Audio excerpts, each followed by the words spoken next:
Sebuah yayasan pasti tidak akan terlepas oleh karakter pendirinya, seperti halnya Yayasan Tim Tadarus AMM atau Angkatan Muda Masjid Mushola Yogyakarta, sebuah yayasan yang didirikan oleh Kiai Haji As'ad Humam, sang penemu metode baca Al-Quran Iqra. Perjuangan dakwah beliau dimulai sejak usia remaja, sehingga pengalamannya cukup banyak dalam mengajarkan nilai-nilai agama. Perkembangan Iqra pun meluas. Tidak hanya di Yogyakarta dan Jawa Tengah saja, namun sudah sampai ke pelosok-pelosok tanah air, bahkan mancanegara. Pada safari Jogja kali ini, Rukun berkesempatan untuk ngobrol-ngobrol dengan Ibu Eswerbi Maimanati atau lebih akrab disapa Bunda, yang merupakan putri dari Kiai Haji As'ad Humam. Yuk tonton video lengkapnya.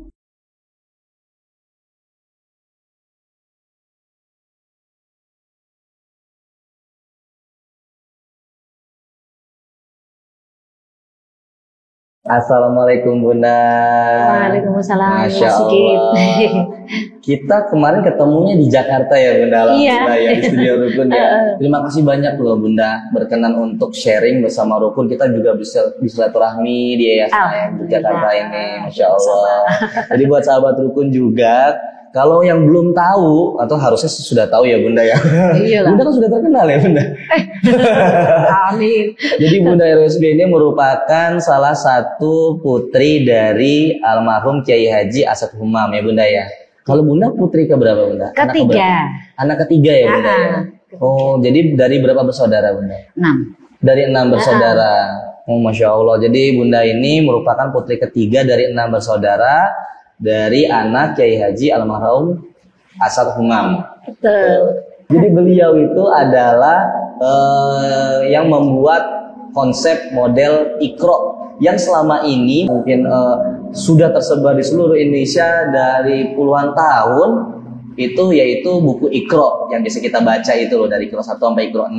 Nah, beliaulah yang selama ini membuat konsep dan model itu, dan akhirnya sekarang berdiri Yayasan AMM Yogyakarta ya Bunda. Tim Tadarus, Angkatan Muda Masjid dan Mushola Yogyakarta. AMM itu Angkatan Muda Masjid dan Mushola Yogyakarta.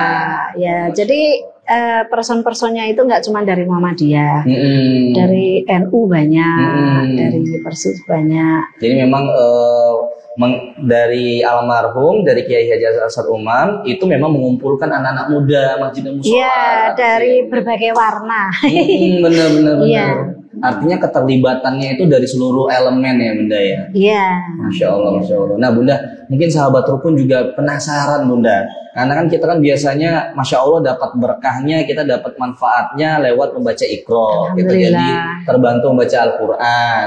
Nah kita juga ingin tahu sosok dari almarhum Kiai Haji As'ad Humam Bunda. Iya. Jadi sebenarnya dulu itu seperti apa hingga akhirnya punya model konsep Iqra itu sendiri.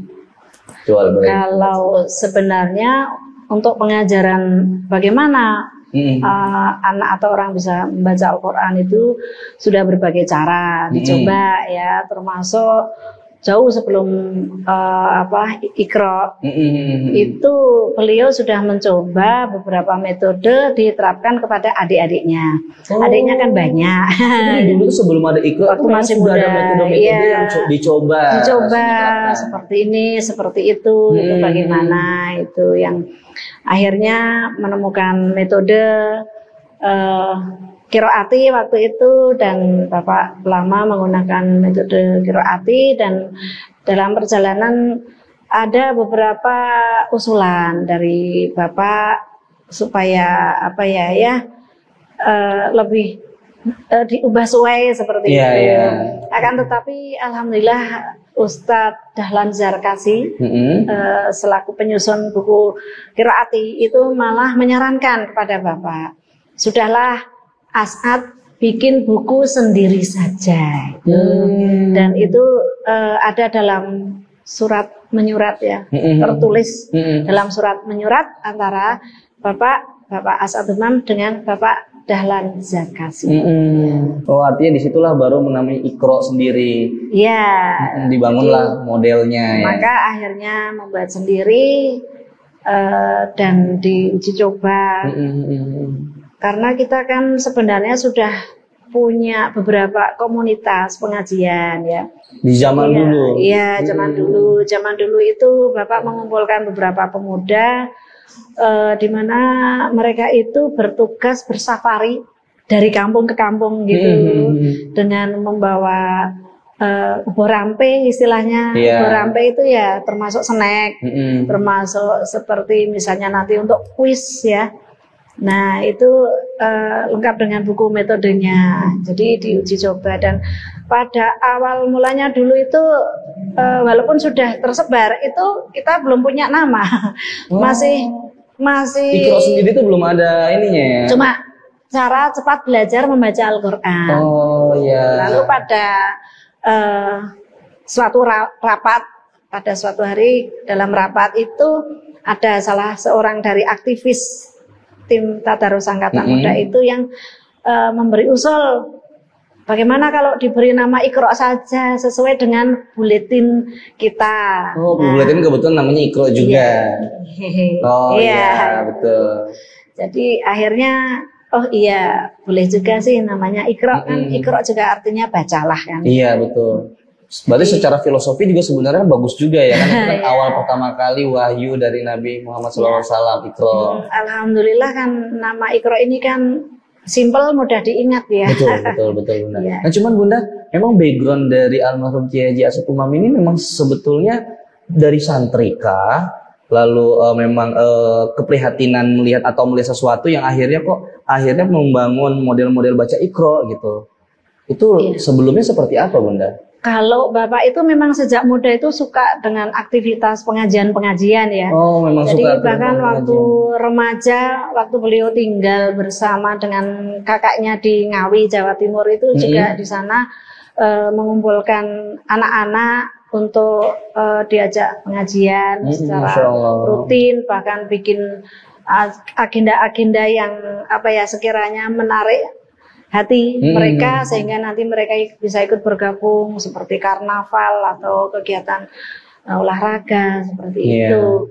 Jadi ingin selalu berusaha bagaimana anak-anak itu bisa suka datang ke tempat pengajian. Oh, jadi memang aktivitasnya suka mengumpulkan dan suka ikut kajian juga. Ya. Tapi kalau melihat dari beberapa artikel yang tak baca Bunda, tapi justru background dari almarhum Kiai Haji Asep Umam itu justru pengusaha ya Bunda ya? Iya pengusaha, karena kan dulu kakek itu kan punya usaha dan yang melanjutkan Bapak karena saat itu Bapak mengalami musibah dan sakit ya sehingga selama 2 tahun dirawat di rumah sakit di Yogyakarta, maka otomatis beliau tidak bisa sekolah. Karena itu waktu masih sekolah ya Bunda? Iya, karena kan kalau zaman dulu itu nggak ada homeschooling ya. Iya, belum ada. Iya. Jadi otomatis kalau nggak bisa datang ke sekolah kan berarti kan alias drop out kan. Iya. Nah maka beliau setiap hari membantu perhiasan ya usahanya dari kakek ini yang di kemudian hari itu beliau menyelesaikan kewajibannya terhadap ahli waris yang lain dan dikelola oleh Bapak secara full gitu. Nah dari berdagang ya istilahnya. Iya berdagang betul. Perhiasan beliau membiayai dakwah. Oh justru dakwah ini sendiri itu bukan berkembang langsung tiba-tiba, justru tapi memang dari perjuangan almarhum Kiai Haji Asep Umam inilah yang dari background pengusaha itu untuk membiayai agar dakwahnya berjalan ya Bunda ya. Iya, jadi memang prinsip Bapak itu kalau kita mempunyai kegiatan itu juga harus dibarengi dengan ada mempunyai sumber dananya untuk membiayai dakwah itu. Iya. Jadi seperti itu beliau memang dari awal memang senang berkegiatan khususnya kegiatan pengajian dan di kampung Kota Gede ini juga dulu beliau bersama teman-temannya mendirikan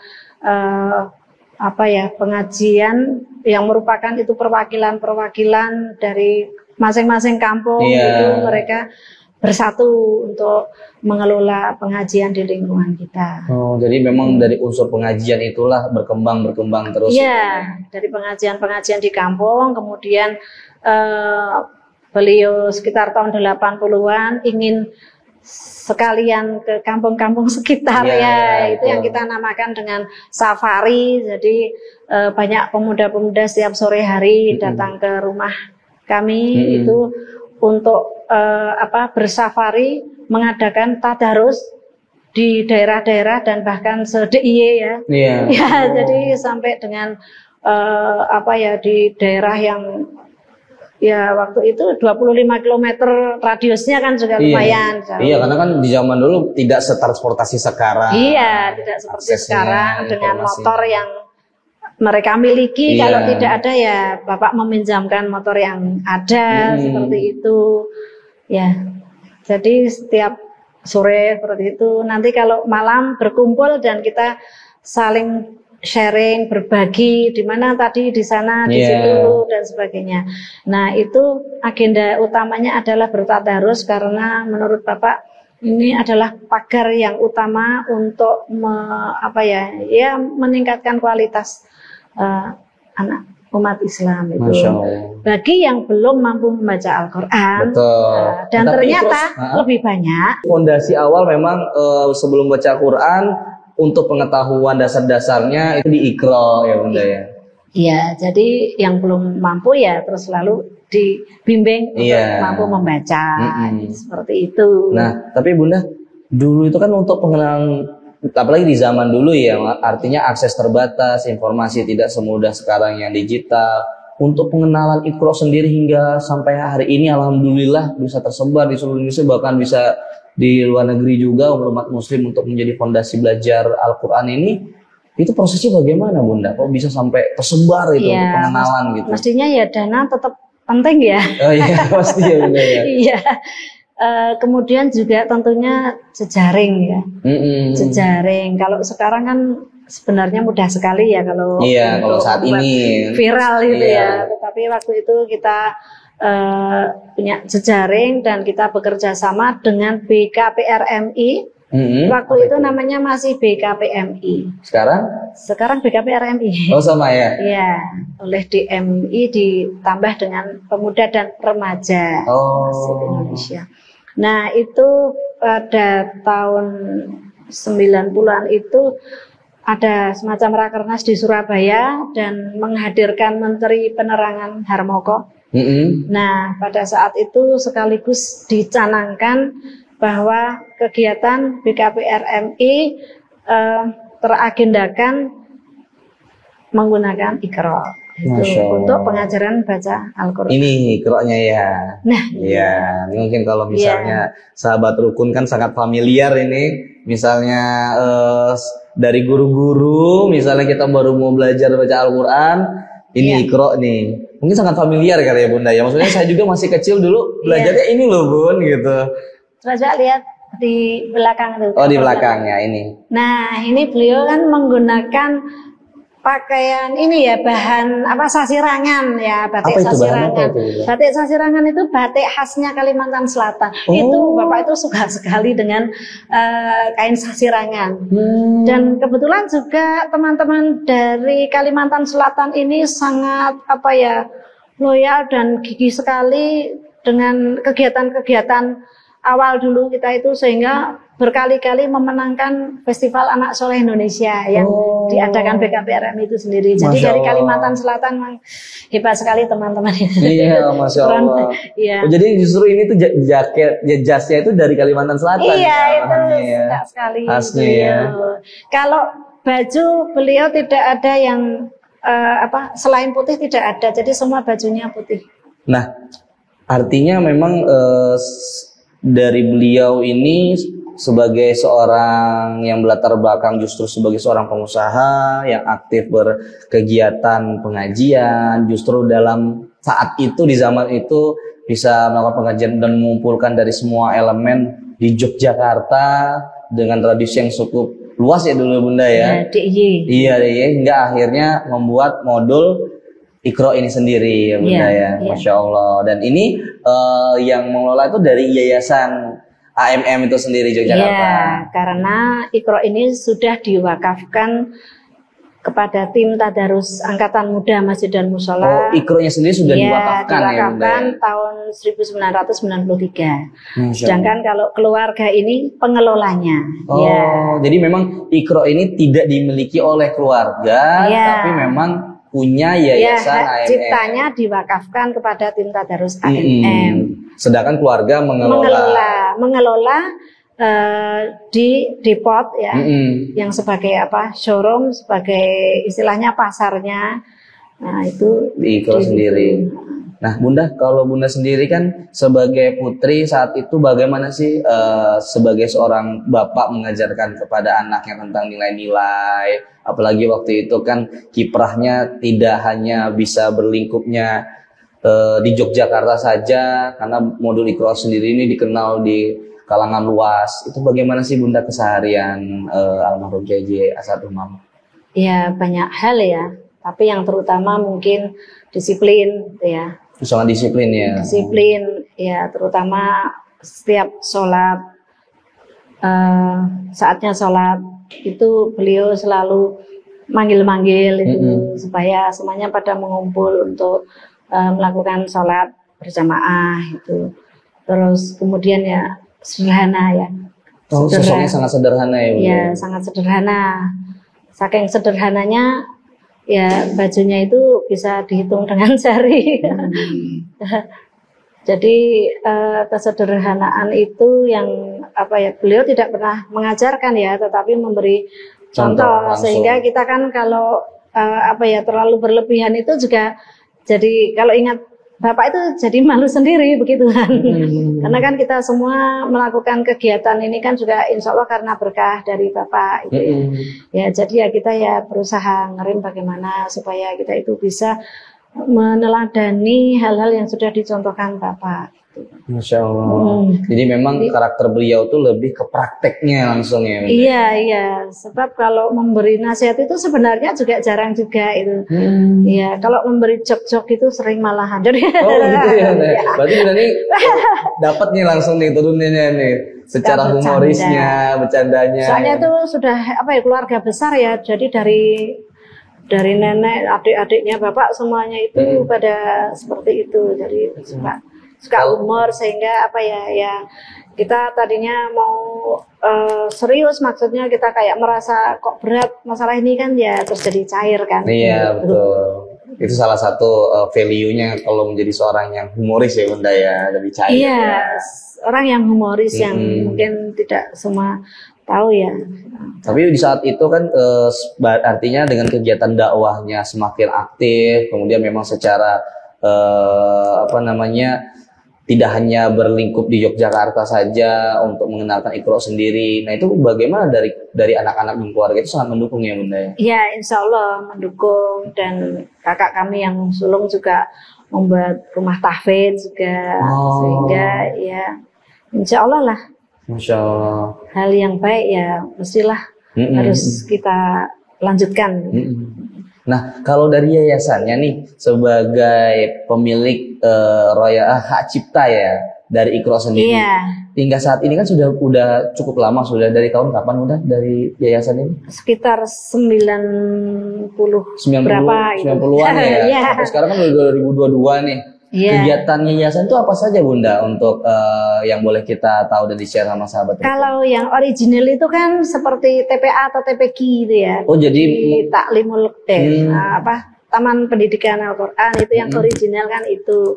Kemudian juga tartil atau tahsin. Oh jadi di situ membangun TPA atau mengurus? Iya kan memang itu originalnya dulu itu. Oh dulu memang membangun TPA itu, karena kan dulu belum ada ya Bunda ya. Iya awalnya setelah safari itu tadi, nah maka kita mendirikan TPA atau sekarang juga dikenal TPQ. Kemudian juga ada tartil atau tahsin.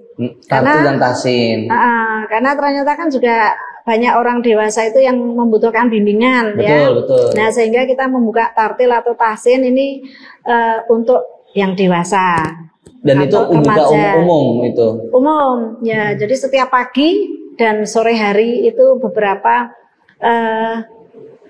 peserta itu datang untuk mengikuti bimbingan secara privat. Ya. Dan pengajaran dari yayasan itu sendiri. Iya, dari yayasan. Kemudian juga ada pelatihan-pelatihan. Misalnya bagaimana sih pengajaran Iqra yang sebenarnya itu seperti apa ya, itu jadi memang gambarannya. dari guru-guru ngaji itu gitu. Iya. Diharapkan juga bisa mengajar sesuai memang dari value yayasan itu sendiri ya. Karena setiap buku atau metode itu kan mempunyai cara masing-masing ya. Betul.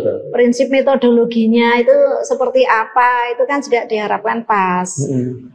Itu kalau ikut pelatihan itu selama berapa lama Bunda dan di mana pelatihan? Kalau itu kan sebenarnya luas ya. Jadi tergantung kebutuhannya apa, terus tingkat apa ya, kondisinya masing-masing peserta seperti apa itu. Jadi ada yang sehari, ada yang 2 hari, bahkan mungkin ada yang berhari-hari kalau ternyata di suatu lembaga itu banyak ustadz-ustadzahnya istilahnya itu yang bacaan Al-Qur'annya mungkin masih kurang gitu. Sehingga harus secara akademis itu ada. Secara akademis. Dan itu berarti yang ikut pelatihan itu ada sertifikasinya juga Bunda? Ada. Masya Allah, Masya Allah. Kalau pelatihan ada sertifikatnya, kemudian juga untuk syahadat haji ada sendiri juga. Untuk syahadat, berarti untuk mu'alaf ya? Bukan, syahadah itu ujian. Oh, ujian. Ujian. Jadi kalau dibimbing baca Al-Quran sekian waktu itu nanti ada ujiannya. Ada ujiannya. Ada imtihannya. Ya, dan penguji-penguji di sini ini juga diuji. Oh, penguji-penguji di sini juga diuji juga? Ya, diuji dan pengujinya adalah Ustadz Kiai Ahsin Sakho dari Pondok Cirebon. Jadi mereka itu setiap tahun itu penguji dari sini itu mengujikan diri. Mengujikan diri Cirebon. Iya. Betul. Sehingga mereka karena masih relatif muda-muda juga ya, itu supaya mereka itu tetap meningkatkan diri. Dan merasa bahwa oh iya ya, aku kok ini itu masih ada beberapa yang kurang. Karena kalau yang dihadapi murid terus itu kan guru dimanapun ya, itu kan mesti merasa ya pastilah lebih pintar dari muridnya ya. Tetapi si guru ini juga kita hadapkan dengan guru yang lebih tinggi. Jadi yang sepuh. Betul. Jadi kalau yayasan itu sendiri mulai dari pembangunan TPA dan TPQ memang dari dasar originalnya di awal, kemudian tatil, tahsin juga. Nah kalau untuk Iqra sendiri untuk penerbitan percetakan juga yayasan juga yang mengelola. Penerbitannya juga yayasan Tim Tadarus AMM. Dari Tim Tadarus AMM juga. Nah Bunda, ini kan saya juga penasaran Bunda. Jadi buku Iqra ini kan kalau misalnya di toko-toko sekarang kan macam-macam Bunda. Ada yang warna merah, kemudian ada yang berjilid-jilid, itu memang dari sini juga? Iya, memang itu juga dari sini. Itu biasanya untuk yang anak-anak TK itu ya. Karena kan biar menarik. Pertama bukunya merah, sekarang sudah hijau, sekarang udah kuning misalnya seperti itu. Kalau ini kan ini aja ya, kumpulannya. Ya, makanya saya waktu itu pesan Iqra saya tuh dulu seperti ini, kok tiba-tiba kayaknya berubah itu. Nggak ada perubahan, cuma memang dikhususkan untuk yang masih kecil gitu ya Bunda ya. Iya. Masya Allah. Lebih cocok kan seperti itu. Benar. Nah Bunda, Iqra sendiri ini kan ya karena ini merupakan penerbitan Bunda, dan kebetulan saya juga kan punya pengalaman di penerbitan buku, pasti akan rawan banget dengan pembajakan nih Bunda. Iya, iyalah. Itu mengalami juga Bunda ya Iqra ya? Iya banget. Iya, pembajakan itu memang kok susah ya. Iya, artinya kan orang mungkin tidak izin mencetak sendiri dengan harga yang murah dan dimirip-miripin gitu ibaratnya Bunda. Bukan dimirip-miripin ya, memang sama. Sama ya, mungkin mereka tidak menghargai hak cipta. Betul, tidak lain kan. Dan mungkin juga kurang kreatif ya. Lah mestinya lah ya bikin sendiri saja kan malah lebih berkah ya. betul. Iya. Jadi nggak berkah ya Bunda ya. Jadi nggak berkah. Nah itu cara kita membedakannya gimana Bunda antara antara yang asli, karena memang kan antara yang bajakan dengan asli kan sama persis ya. Iya. Cuma bedanya nggak harga, sedangkan harga kita sendiri kan macam-macam itu harganya. Memang ada semacam hologram ya yang itu bisa mengidentifikasi apakah asli atau tidak. Akan tetapi kalau lebih berkahnya kan bisa lewat lembaga masing-masing, karena kan lembaga itu juga insya Allah mereka tidak mau asal untung saja. Betul, betul. Tapi kan berkah dari kelembagaan itu juga mestinya mereka jaga. Betul. Nah, itu berarti kalau kita mau beli Iqra sendiri itu di lembaganya. Iya, bebas di mana-mana kan sudah ada. Kalau di toko buku biasa gitu yang di pinggir jalan misalnya. Iya, silakan saja kan. Mau lihat ini asli atau bajakannya dari mana? Iya kan agak susah ya. Iya. Agak susah ya. Bismillah lewat lembaga yang ada saja kan. Atau mungkin toko yang kita memang sudah memang sudah ciri khas percaya ini buku-bukunya asli semua gitu ya. Ya memang bisa saja ya pembajak ini ya berjaya karena mungkin saja bisa membuat biaya lebih murah, karena kalau menggunakan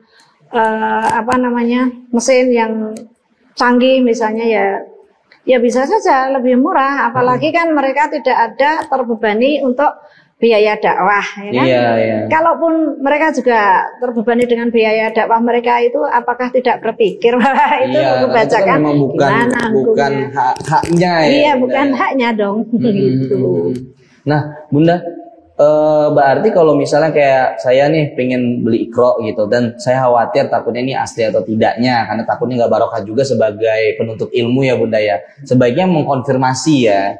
Maksudnya ini di lembaga aja belinya, atau memang di toko-toko buku yang memang kita percaya ini asli atau bajakan. Dari harga juga pasti berpengaruh ya Bunda ya?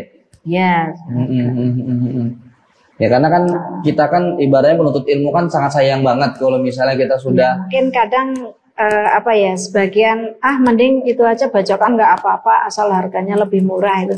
Tapi apakah sebanding dengan keberkahan itu loh? Iya betul. Karena kan salah satu nilai dari menuntut ilmu kan tidak hanya ilmunya sendiri, tapi keikhlasan dari yang menciptakan modulnya. Iya.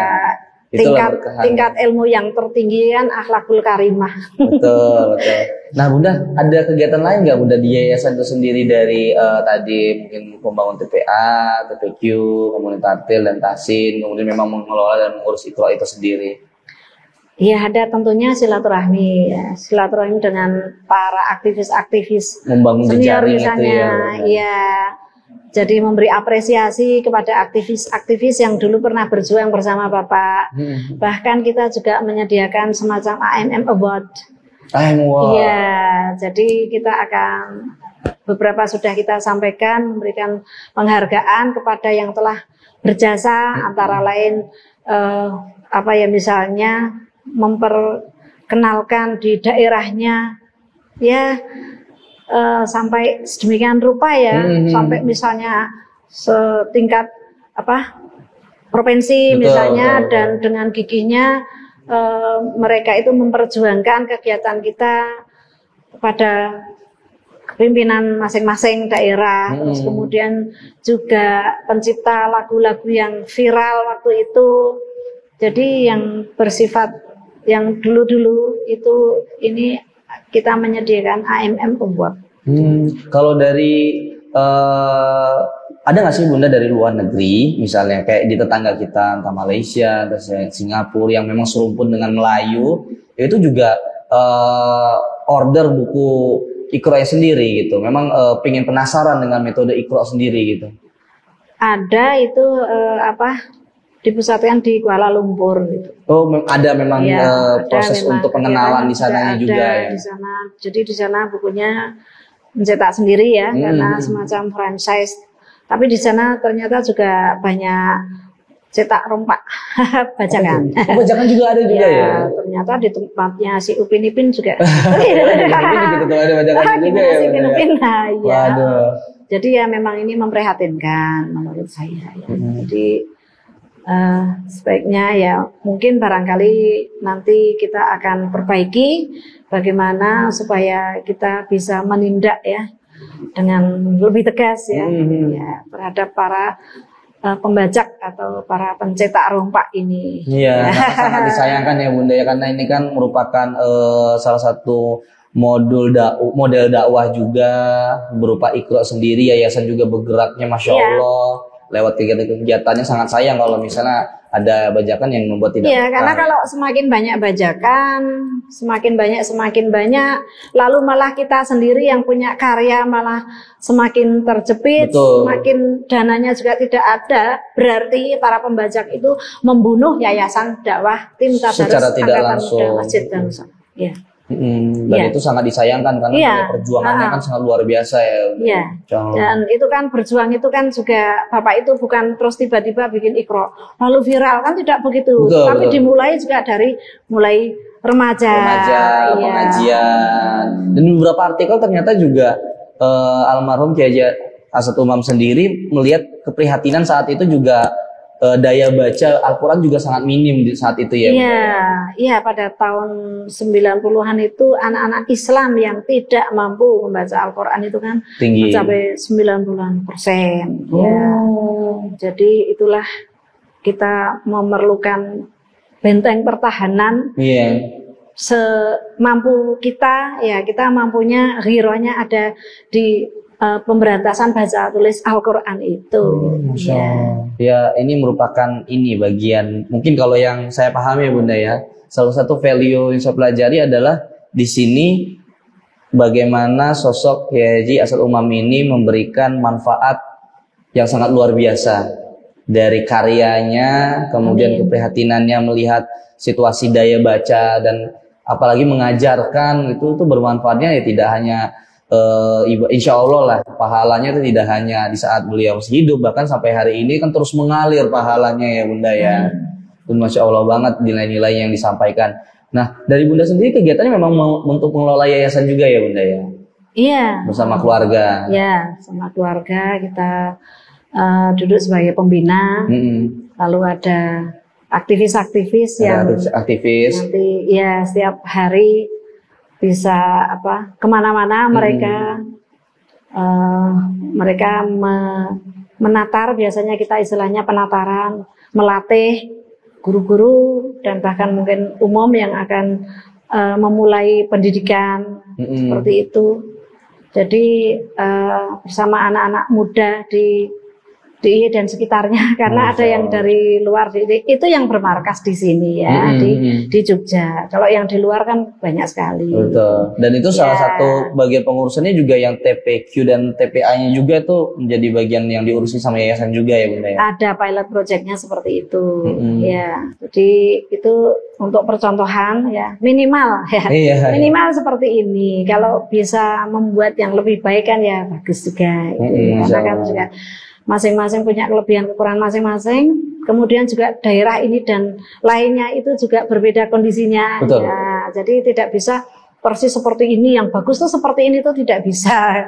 Nah, masing-masing kondisinya juga berbeda-beda.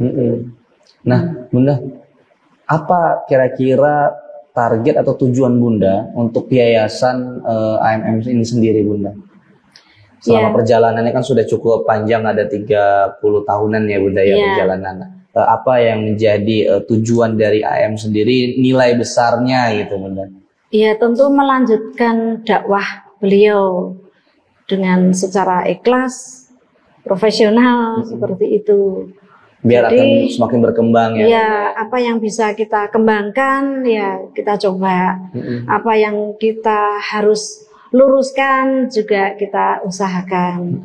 Jadi pengenalan-pengenalan yang mungkin sebelumnya orang awam itu tidak familiar, misalnya pengenalan murotal itu juga kita sosialisasikan ya.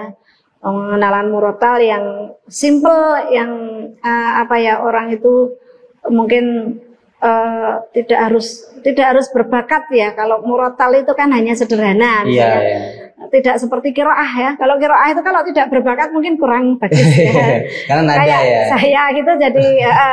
Bunda bisa aja, Bunda bagus nih bacaannya.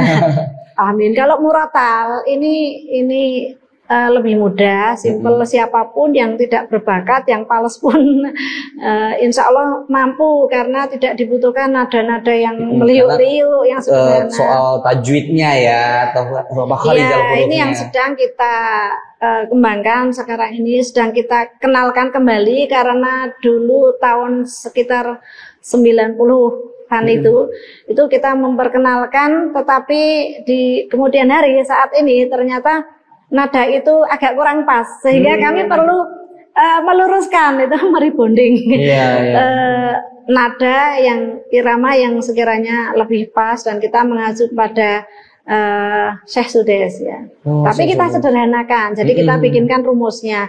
Nah, saat ini kita tengah bekerja sama dengan pihak Kemenak ya, di kota dan 4 kabupaten, kalau di DIY jadi 5 ya. Itu kita bekerja sama dengan Basarnas juga, dan bersama-sama kita mengumpulkan para penyuluh Kemenak. Nah, jadi ini tengah berjalan, yang sudah terlaksana itu di salah satu kabupaten Kulon Progo, yang nanti akan menjadi percontohan bagi kabupaten yang lainnya, dan dari DIY inilah nanti akan kita gaungkan ke penjuru Nusantara. Amin, Masya Allah. Semoga mencapai Lampung juga ya Bunda ya. Tempat saya di Lampung soalnya. Karena kita dari Lampung ya. Dari Lampung Bunda. Masya Allah. Nah Bunda, penasaran nih Bunda. Dari Kiai Haji almarhum Asad Umam sendiri, selain ada model Iqra, ada nggak sih sebenarnya ada modul juga yang sebenarnya tapi tidak dipublikasikan atau belum selesai bahkan? Ada ya Bunda? Iya, ada buku tajwid. Buku tajwid itu sebenarnya juga sudah tersosialisasi di mana-mana, tapi memang yang lebih dibutuhkan masyarakat itu kan cara membacanya ya. Jadi ya istilahnya Iqra ini yang lebih dikenal masyarakat. Kemudian juga Bapak itu juga menulis buku bacalah. Jadi kalau Iqra itu kan Arab angka huruf-huruf Al-Qur'an ya. Kalau bacalah ini Indonesia. Jadi Bapak itu juga prihatin terhadap anak-anak yang sudah SD tapi kok belum bisa membaca ya. Oh, ini untuk bacaan umum ya Bunda. Umum. Kok udah SD kok belum bisa membaca ya, kasihan juga. Ya udah kita bikinkan. Akan tapi waktu itu bukunya kan 3 ya, waktu itu 1, 2, 3, dan beliau baru sempat menulis kedua. Jadi yang ketiga ya alhamdulillah sudah bisa saya teruskan. Udah teruskan ya, akhirnya model konsepnya ya. Iya, soalnya ya sayang sekali kan kalau tidak tuntas seperti itu. Betul, Masya Allah. Nah Bunda, kemarin itu kan sempat cukup viral Bunda, karena memang ada beberapa dari pihak keluarga, termasuk juga Frides juga yang update di media sosial, dan akhirnya viral, ternyata ini cucu dari almarhum Kiai Haji Asad Umam yang sebagai pemilik dan mendirikan konsep Iqra. Nah, dari di situ ada yang mencadangkan nih Bunda sebagai pahlawan nasional.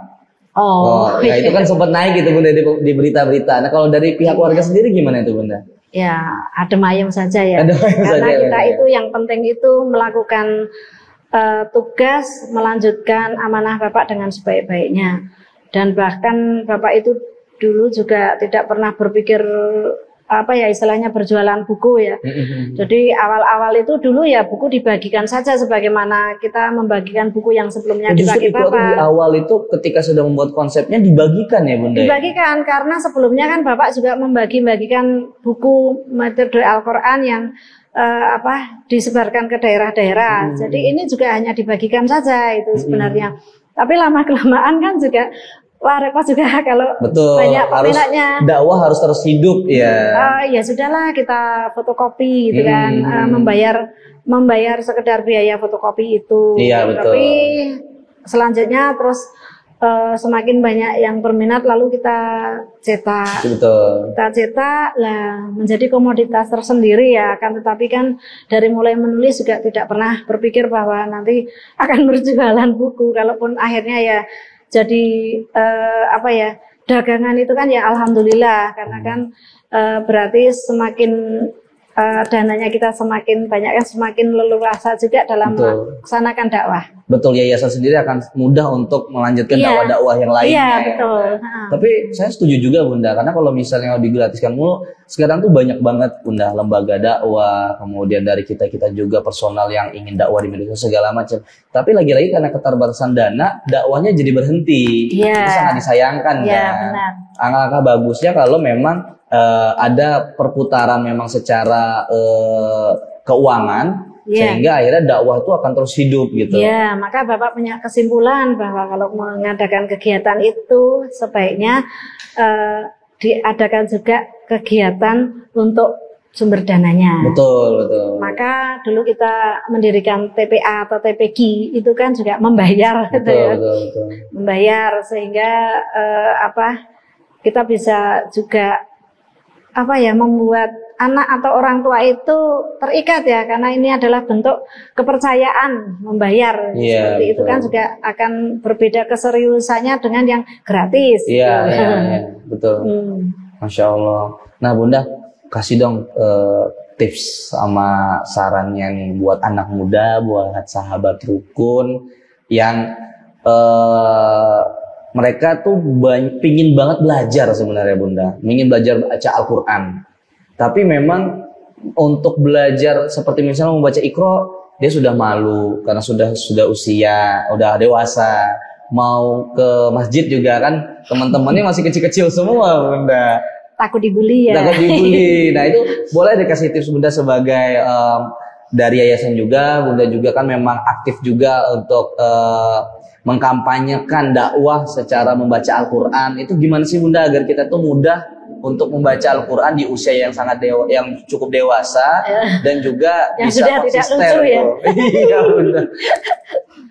Iya, kita sudah mencontohkan ya dengan unit tartil atau tahsin itu kita mengajarkan tidak secara klasikal ya, karena secara private itu ya. Karena kita menghargai privasi mereka ya. Jadi mereka itu satu persatu dibimbing seperti itu. Jadi ya mestilah istilahnya harga diri. Iya, betul. Pembelajar dan bahkan karena yang belajar itu kan juga sepuh-sepuh juga. Tapi sebenarnya juga tidak ada masalah ya kalau pemuda yang agak nyantai, tapi ya nyantai apa enggak kita tetap menghargai sajalah untuk privasi mereka. Kalau sekarang kan mudah ya, bisa lewat aplikasi macam-macam ya. Tetapi memang yang namanya belajar membaca Al-Quran itu kan memang sebaiknya ya face to face ya, jadi bisa langsung berjumpa dengan gurunya walaupun mungkin tidak secara rutin, tapi juga sekarang kan juga banyak wacana-wacana gitu. Jadi saya kira lebih mudah seperti itu. Jadi mungkin mengembangkan dari medsos ini saya rasa ini bagus sekali ya. Iya, karena kan medsos itu kan image building ya. Iya, saya juga prihatin terhadap lembaga-lembaga yang belum juga mau memunculkan dirinya itu. Karena kan itu image buildingnya kita. Kalau kita tidak mengisi ya nanti diisi orang lain dong. Iya, betul.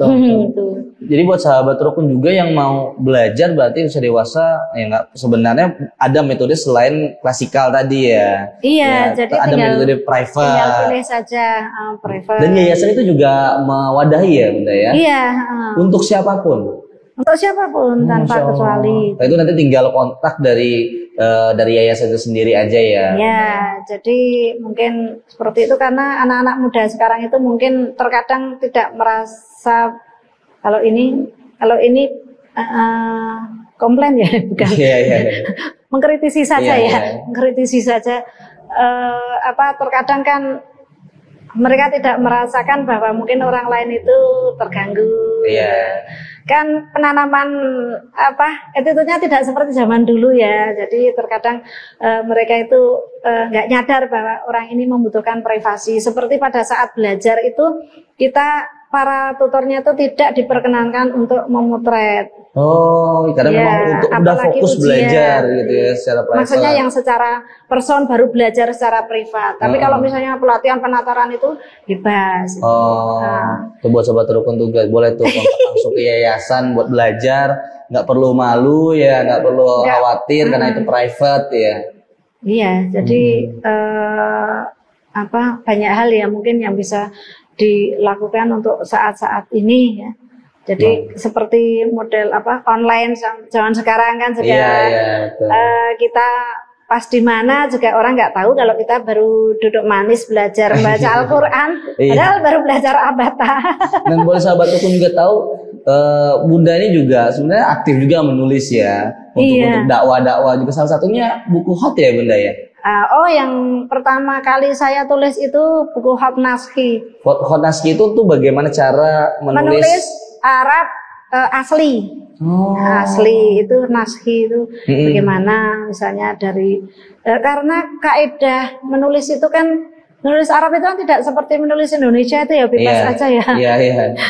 Kalau yang Arab itu kan ada kaidah-kaidahnya. Itu yang pertama kali dulu saya tulis. Waktu itu saya masih mahasiswa semester 5. Ini Bunda ini kayaknya salah satu keturunan almarhum Kiai Haji Asad Umam yang memang sepertinya melestarikan girohnya, semangatnya untuk dakwah dan membuat modul-modul ya. Amin ya. Masya Allah. Ya, semampunya aja. Bunda ini kan sibuk banget ya. Ada kemampuan. Kemampuannya itu ya udah di situ. Dan mungkin memang dari podcast kita ini tuh nilai-nilainya banyak banget ya Bunda ya, dari almarhum Kiai Haji Asad Umam ini, termasuk soal kesederhanaan sendiri ya Bunda ya. Iya, di tengah beliau memang sudah cukup terkenal saat itu dan memang dakwahnya juga kemana-mana, tapi dengan pembawaan beliau sangat sederhana ya. Iya, jadi jauh dari flexing gitu ya. Hal-hal yang dari flexing seperti itu. Dan termasuk juga menerapkan ke anak-anaknya secara langsung ya Bunda ya. Iya, ya, tapi ya gimana ya, zaman sekarang agak berbeda ya. Jadi kadang kita juga harus tetap ngikutin zaman ingat juga. Iya, betul. Artinya kan kesederhanaan itu kan bukan berarti selalu seperti itu saja, sesuai dengan kebutuhan ya Bunda ya. Nanti kan aku sederhana tapi tidak sesuai dengan kebutuhan juga sederhana yang edukatif ya. Betul. Masya Allah. Ini terima kasih banyak nih Bunda mau sharing bersama Rukun dan sahabat Rukun semua, yang insya Allah sahabat Rukun jadi informasi baru lebih mendalam terkait pengenalan dari Iqra ini sendiri, bahwasanya ini tuh hak ciptanya punya yayasan, kemudian bagaimana sih keseharian dari Kiai Haji almarhum Asad Umam sendiri dan kiprahnya untuk berjuang di ladang dakwah sendiri ya Bunda ya. Salah satunya sih yang value yang buat saya pelajarin sih ya kesederhanaannya. Yang Masya Allah. Ini terima kasih Bunda sharing bersama sahabat Rukun. Buat sahabat Rukun juga jangan lupa untuk di-subscribe.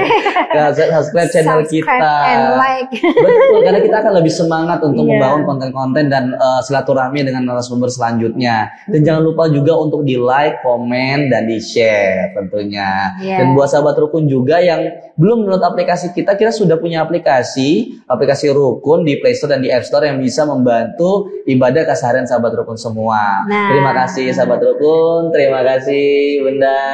Assalamualaikum warahmatullahi wabarakatuh.